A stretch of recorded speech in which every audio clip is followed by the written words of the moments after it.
Allez, c'est parti pour un live du Grand Forum du Patrimoine. On va parler PER, plan épargne retraite. Le PER, une enveloppe avant tout fiscale, point d'interrogation. Pour en débattre, je suis avec, d'une part, Pascal Lavielle. Pascal, bonjour. Bonjour. Pascal, vous êtes responsable d'ingénierie patrimoniale et financière chez Cardif. À vos côtés, Olivier Dagnac. Olivier, bonjour. Bonjour. Vous, Olivier, vous êtes responsable d'ingénierie patrimoniale et financière aussi chez Suravenir. Merci à tous les deux d'avoir répondu présent pour éduquer les investisseurs et nos amis CGP. C'est vrai que quand on parle PER, on pense d'entrée de jeu à l'avantage fiscal. C'est un peu ça, la petite... Oui, l'avantage fiscal est un élément important. Mais avant de parler de l'avantage fiscal, il faudrait présenter le plan d'épargne retraite, parce qu'il s'agit de la retraite et d'une réforme très importante qui a été introduite par la loi Pacte sur la retraite par capitalisation, la retraite supplémentaire, et qui est venu créer ce plan d'épargne retraite. Alors, ce plan d'épargne retraite, c'est donc un outil patrimonial très intéressant.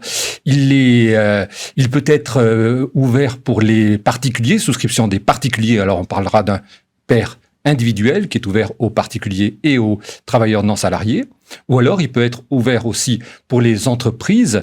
Et donc, là, on va parler d'un PERECO, qui est le PER qui remplace le PERCO. Le PERCO. Et qui est à adhésion facultative et qui est ouvert pour tous les salariés. Ou alors, ce qu'on appelle le PER obligatoire, qui est adhésion obligatoire et qui est ouvert aux adhésions. Je peux cumuler les deux. Je suis salarié, je peux avoir un PER entreprise et un PER individuel. Ils ont créé pour cela un nouveau PER qui s'appelle le PER unique. Oula. Et qui peut à la fois être un PERECO et un PER obligatoire, c'est-à-dire qu'il peut être le réceptacle de 3 flux financiers qui sont à la fois les versements volontaires, à la fois l'épargne salariale, qui est normalement versée sur les PERECO, et qui recevra également les cotisations obligatoires des salariés ou des employeurs, et qui est ce qu'on appelle le compartiment 3. Olivier, la multiplication des formules sur le PER, est-ce que ça enlève pas un peu, parce que le concept est simple, c'est un différé d'imposition, est-ce que la multiplication des formules, est-ce que le législateur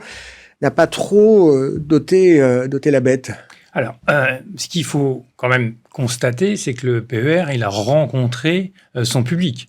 Aujourd'hui, nous avons 7 millions d'adhérents au PER. Le PER a collecté plus de 80 milliards, soit par des flux, soit par des transferts. Donc, le PER est une réussite. Donc, c'est une réussite. Pourquoi ?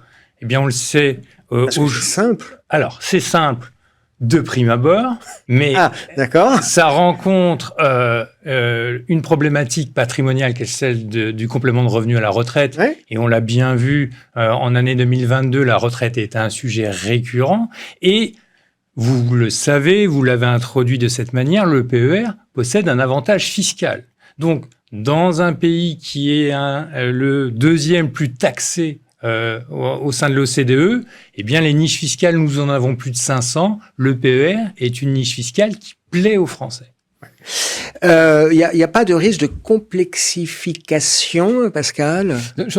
Effectivement, le PER plaît aux Français, c'est un avantage fiscal, et c'est un avantage fiscal qui a été bien vu. Quelque part, parce que cet avantage fiscal... C'est un différé d'imposition, en fait. Oui, cet avantage fiscal, il est vraiment à bien voir ce PER. C'est un différé d'imposition, c'est effectivement les versements bénéficient d'une déductibilité de l'impôt sur le revenu, qui est bien entendu plafonné, et cette déductibilité, en fait, c'est tout à fait un différé d'imposition, donc ça présente un premier attrait, c'est-à-dire de faire en sorte que lorsqu'on reçoit un revenu à une période où on est plus lourdement fiscalisé parce qu'on est en pleine activité, on diffère cette imposition à un moment où on va partir à la retraite, où on est moins imposé. Donc ce différé d'imposition est intéressant. Je bascule ce revenu à un moment où je suis moins lourdement taxé. Mais ça présente aussi un autre attrait, qui est le fait de développer une capacité d'épargne plus importante.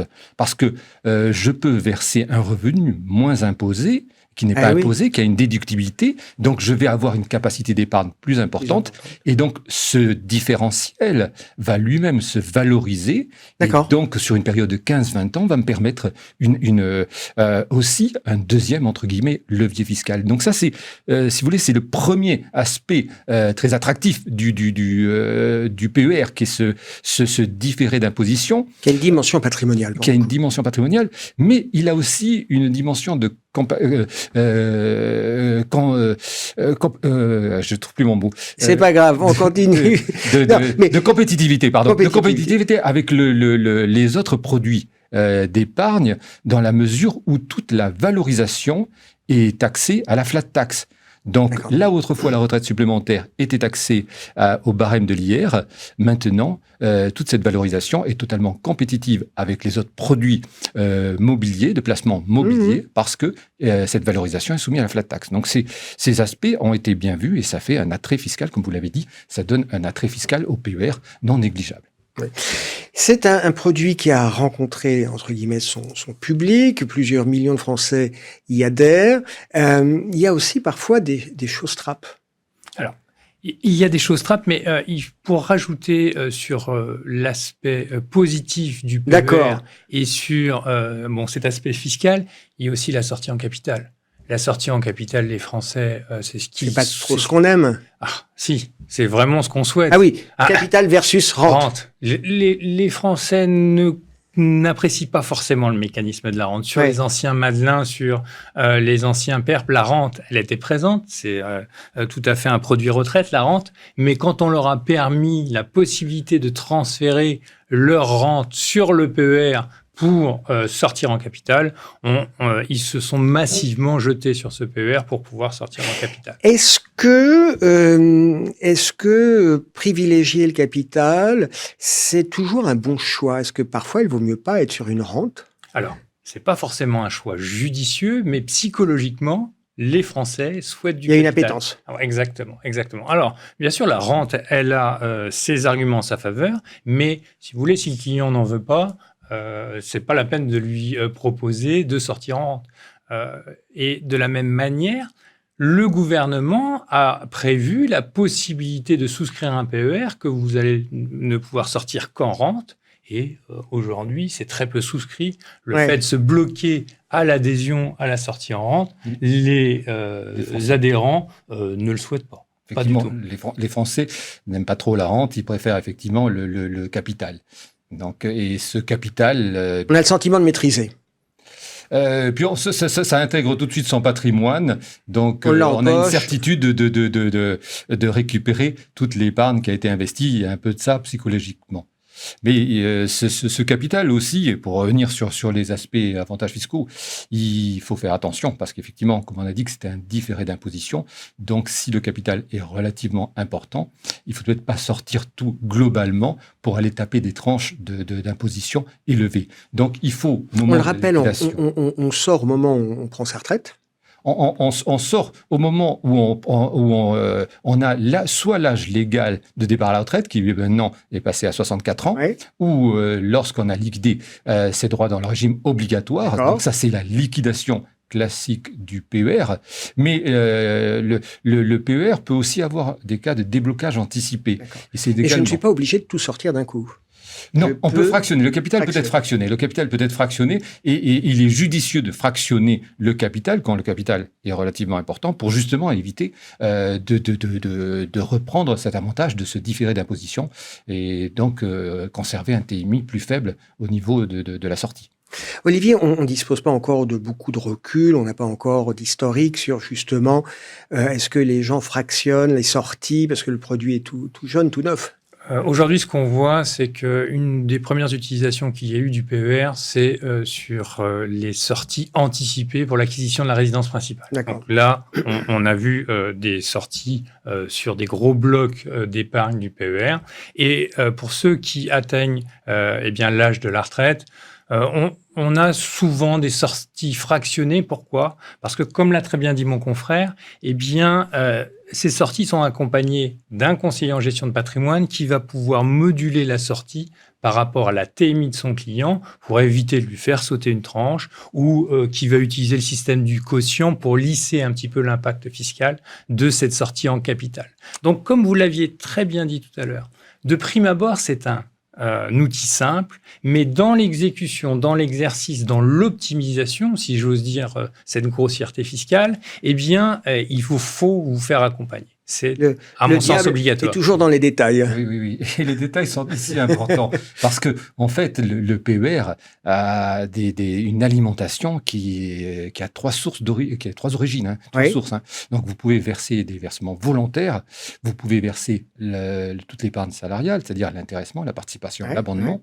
Ou vous pouvez également verser ces fameuses cotisations obligatoires des employeurs salariés. Donc, trois flux qui vont chacun avoir leur propre régime fiscal et social à l'entrée et leur propre régime fiscal social à la sortie. Donc, ces trois flux vont alimenter trois compartiments et ces trois compartiments devront être dissociés et vus, entre guillemets, si je puis me permettre, comme trois compartiments, comme trois contrats. J'ai Olivier qui veut réagir. Oui, pour compléter ce que vous dites, eh bien, il faut aussi se remémorer que chaque flux dispose d'un plafond qui lui est propre, un plafond de déductibilité, de non-déductibilité. Vous pouvez mélanger des versements déductibles avec des versements non déductibles, donc ce qui va amener une fiscalité à la sortie qui va être complètement différente, qu'il faut analyser et qu'il faut, autant que faire se peut, essayer de lisser. Donc, encore une fois, on est dans un produit extrêmement complexe dans la mise en œuvre. Oui. Sur la fiscalité, est-ce que, sans être trop technique, messieurs, est-ce qu'on peut rappeler, parce qu'il y a la fiscalité, c'est l'impôt sur le revenu, il y a la succession, il y a l'IFI. Comment ça se coordonne ? Oula, oui, alors juste ça ne challenge. Ça se coordonne pas. C'est trois impositions différentes qui doivent être distinguées, qui doivent être traitées différemment. Et la plus compliquée est bien entendu celle qui touche l'impôt sur le revenu, hein, comme vous l'avez dit, parce que il y a cette déductibilité, mais avec en plus se jumellent les plafonds de déductibilité. Donc là, le conseil est important. Le conseil est aussi très important dans le cadre des pairs individuels, parce que c'est au moment des déclarations que pour les travailleurs non salariés, ceux qui ont la qualité de travailleurs non salariés, vont choisir s'ils déduisent au niveau de leurs bénéfices imposables professionnels ou s'ils déduisent au niveau de leur statut de particulier. Donc, du coup, le conseiller en gestion de patrimoine aura son importance aussi à ce moment-là. Mais donc, tout cet accompagnement est très important au niveau de cette déductibilité, de ces plafonds, de cette connaissance, de cette maîtrise au niveau des versements. Mais pour rebondir sur ce que vous avez dit sur l'IFI et la succession, là, c'est une autre matière, c'est un autre sujet. Et au niveau de l'impôt sur la fortune immobilière, c'est un petit peu particulier parce qu'on vient juste d'avoir, on en parlait tout à l'heure, on vient juste d'avoir une réponse ministérielle et une instruction fiscale qui vient de nous apporter un éclairage sur son traitement et qui amène, c'est vrai, une certaine complexité. Olivier, j'ai l'impression, parce que c'est une spécialité française avec les fromages, que la fiscalité et ses règles, en France, on aime les tricoter. J'ai l'impression que parfois le fisc sur la matière du PER, comme beaucoup d'autres matières, a des discours pas toujours très lisibles. Alors, et question subsidiaire, le produit est jeune, on l'a dit, mais est-ce qu'à terme, vous anticipez ou pas des risques de contentieux ?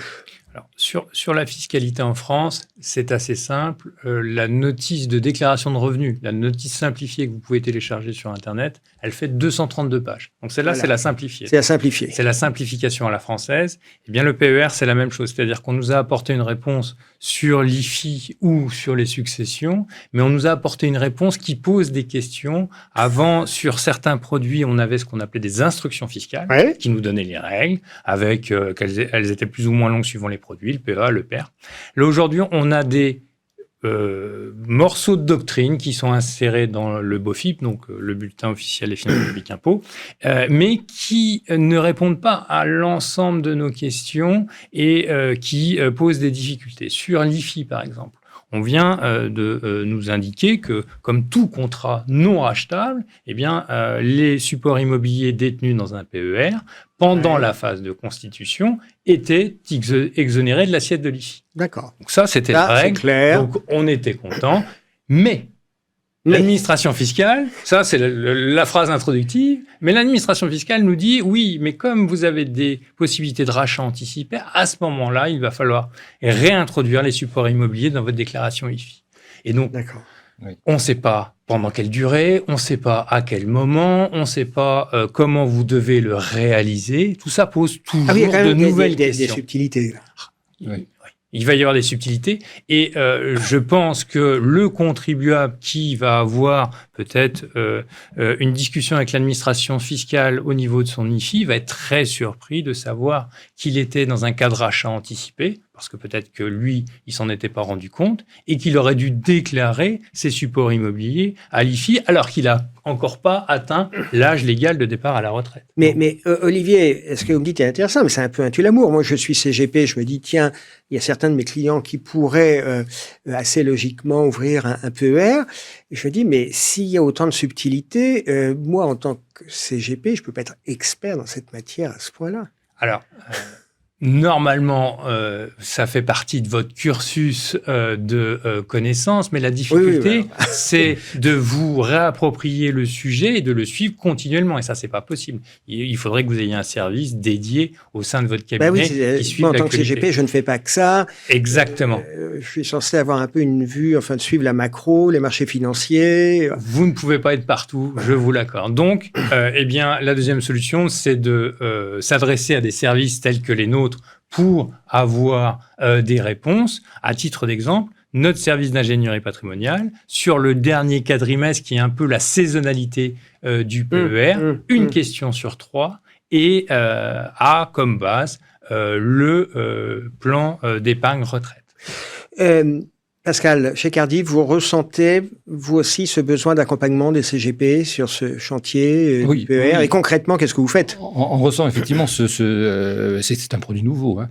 C'est un produit nouveau, donc il faut se l'approprier. Donc ça, c'est aussi notre rôle. Nous, on a construit le produit, donc on fait interface avec l'administration aussi pour avoir des réponses à toutes les questions qu'on se pose.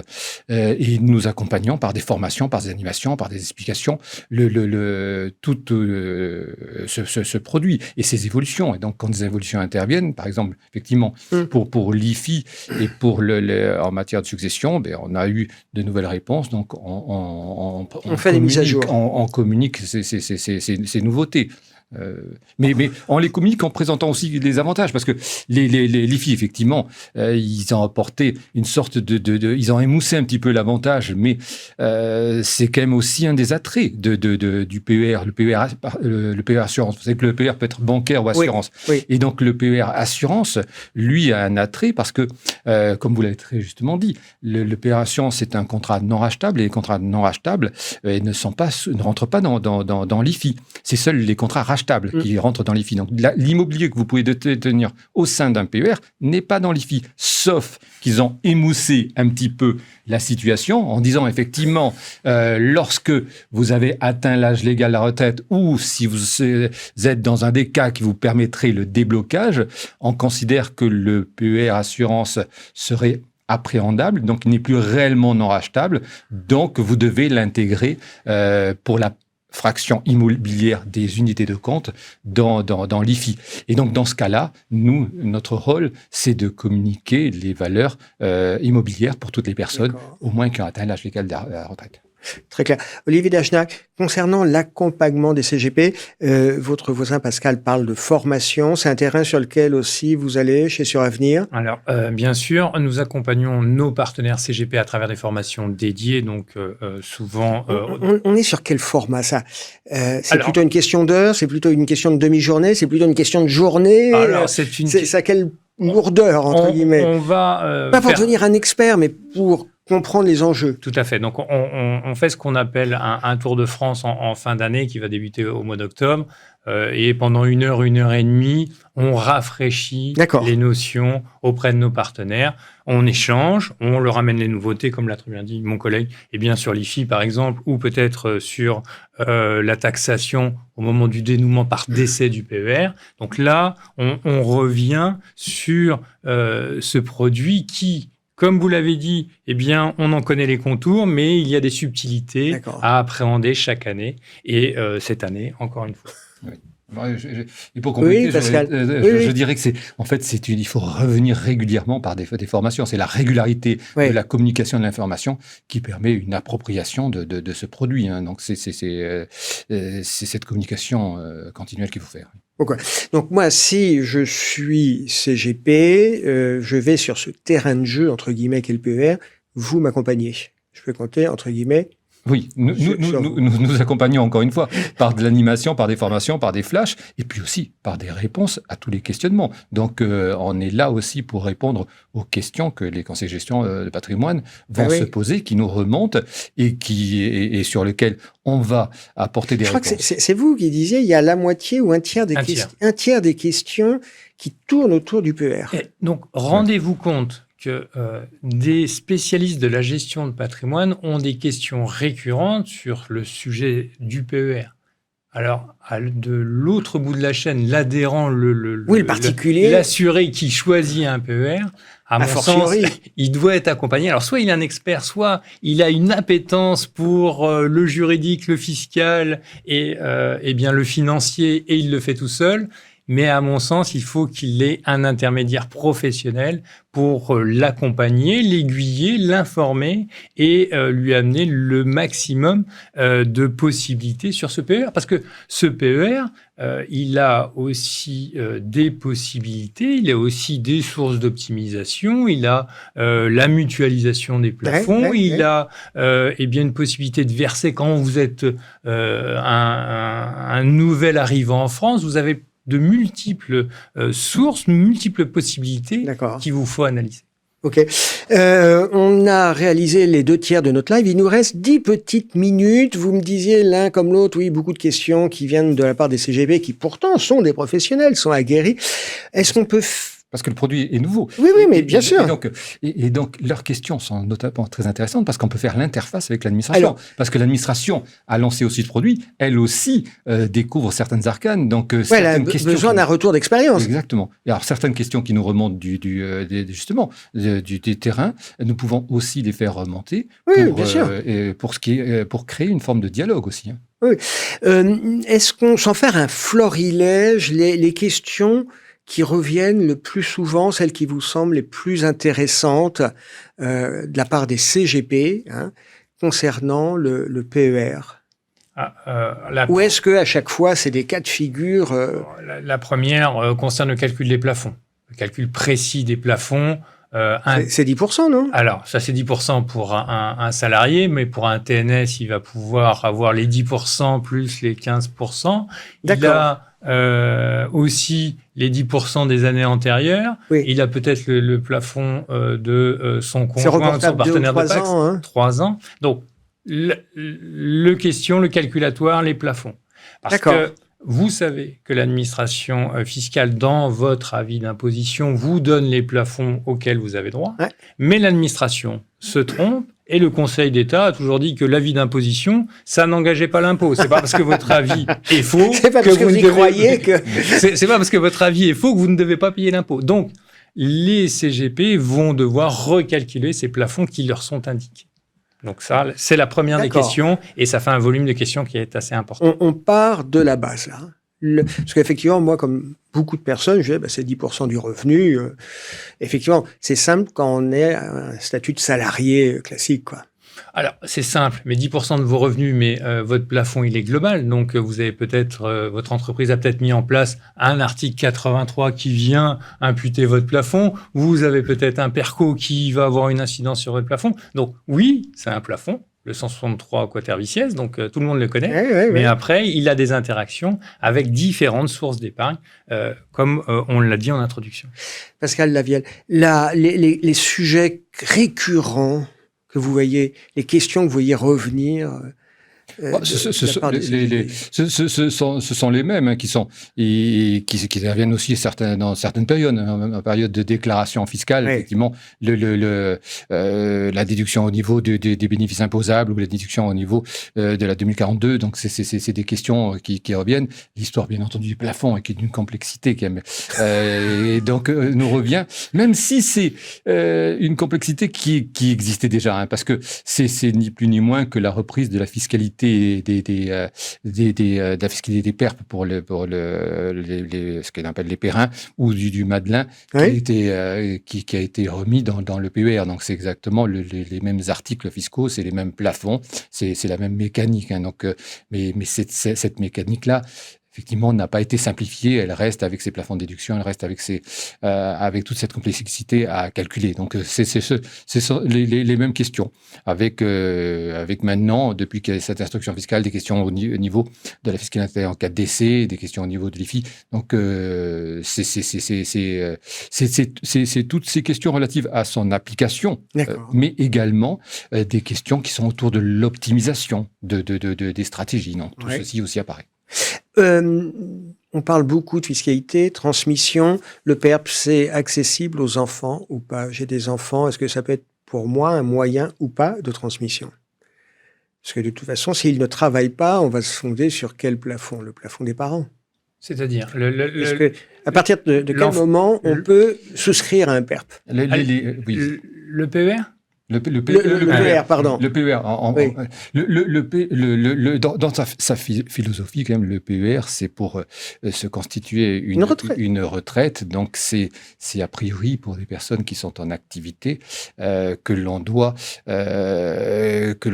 souscrit à un PER pour avoir justement un revenu à la retraite. Donc, la souscription d'un PER pour un mineur, la retraite est d'une échéance extrêmement éloignée. On est sur un temps long, hein. On est dans un temps long. Donc, les parents seraient intéressés de souscrire un PER pour les mineurs parce que, vous savez que pour la déductibilité, en fonction de ce fameux 163 4 il y a deux plafonds, soit 10% des revenus professionnels, soit 10% du PASS.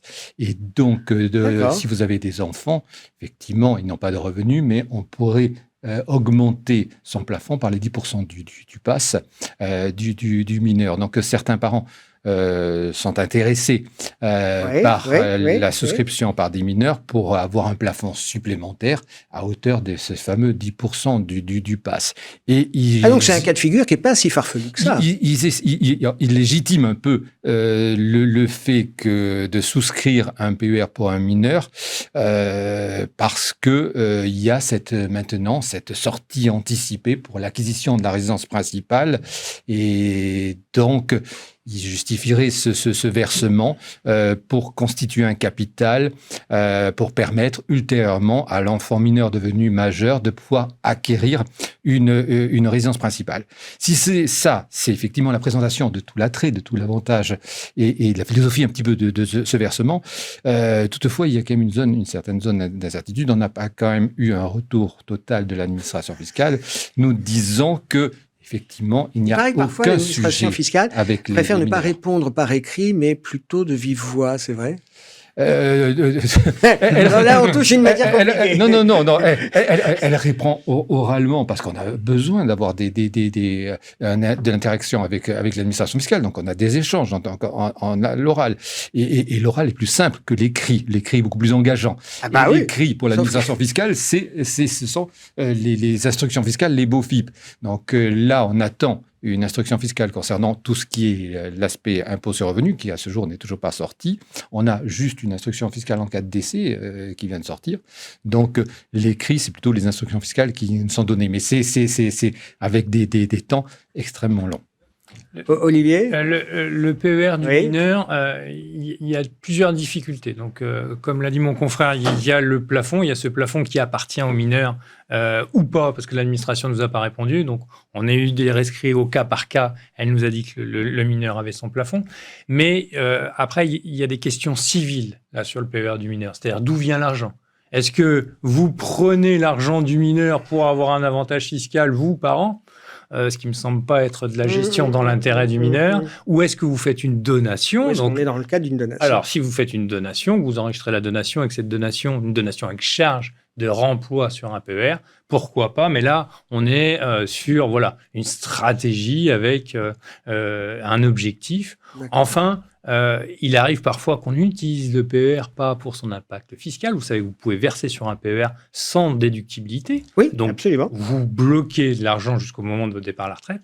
Et on va utiliser cette stratégie par rapport avec des donations avec charge pour les grands-parents qui vont donner et bloquer sur le PER des petits-enfants dans l'objectif d'acquisition de la résidence principale, comme l'a dit mon confrère. Donc, les grands-parents donnent, c'est versé sur un PER, c'était la charge, et les grands-parents se disent « Moi, ma donation, elle a du sens, elle interviendra pour l'acquisition de la résidence principale de mon petit-fils ou de ma petite-fille préférée. » On voit bien que ce PER, qui est simple dans son principe, différé d'imposition, peut se révéler assez subtil.